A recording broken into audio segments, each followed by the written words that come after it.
Hi hello నమస్తే welcome back to our channel money blogs. ఈరోజు వచ్చేసి ఒక మంచి రెసిపీ అయితే చూపించబోతున్నాను ఫ్రెండ్స్. అదేంటంటే పెసరట్టు అనమాట. సో అందరికీ తెలిసి ఉంటుంది, కాకపోతే కొంచెం డిఫరెంట్గా నేను చెప్పే విధానం కూడా ట్రై చేయండి. నేను ఇక్కడ పెసరట్టు అయితే పెసరపప్పుతో వేస్తున్నాను అనమాట, పెసర్లు కాదు. సో చాలామంది పెసరపప్పు తక్కువ తీసుకొని బియ్యం ఎక్కువ తీసుకుంటారు. నేనేమొచ్చేసి పప్పు ఎక్కువ తీసుకున్నాను, బియ్యం చాలా తక్కువ తీసుకున్నాను అనమాట. సో 2 కప్పుల పప్పు తీసుకున్నాను, 1 కప్ అయితే రైస్ తీసుకున్నాను. వీటిని అన్నింటిని మంచిగా నానబెట్టుకోవాలన్నమాట. మీరు పొద్దున వేసుకోవాలనుకుంటే నైట్ నానబెట్టుకోండి, ఒకవేళ నైట్ వేసుకోవాలనుకుంటే పొద్దున్న నానబెట్టుకోండి.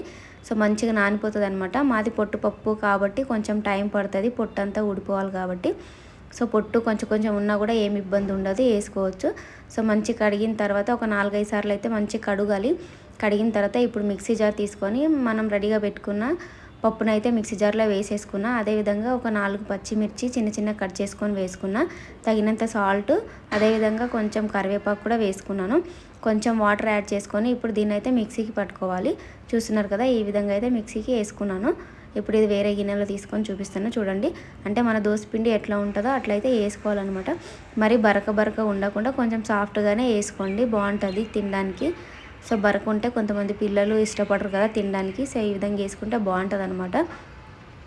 నాకు ఇక్కడ కొంచెం టైట్ అనిపించింది పిండి, అందుకే మళ్ళీ కొంచెం వాటర్ వేసుకొని అయితే కలుపుకుంటున్నాను.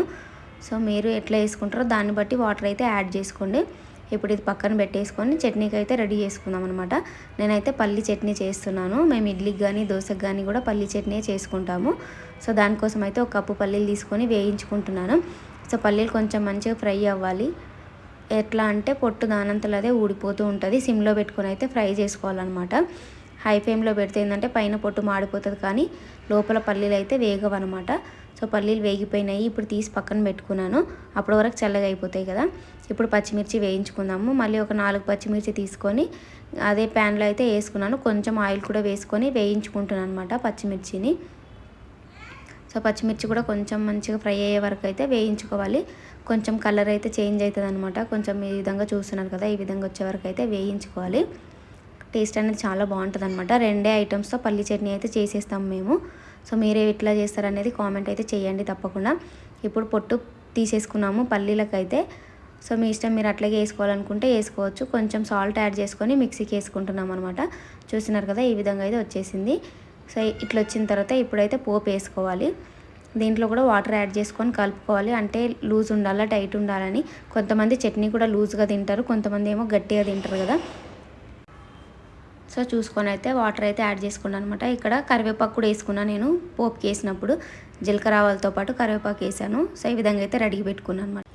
ఇప్పుడు చట్నీ రెడీ అయిపోయింది కదా, చట్నీ అయితే పక్కన పెట్టేసుకున్నాము. ఇప్పుడు దోశ పెనం తీసుకొని అయితే స్టవ్ పైన పెట్టుకొని స్టవ్ వెలిగించుకున్నాము. కొంచెం పెనం వేడైన తర్వాత అయితే దోశ వేసుకోవాలన్నమాట.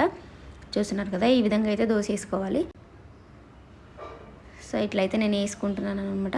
మీరు పెద్దగా కావాలనుకుంటే పెద్దగా వేసుకోండి, ఒకవేళ చిన్నగా కావాలనుకుంటే చిన్నగా వేసుకోండి. నేనైతే మీడియం సైజులో వేసినాను.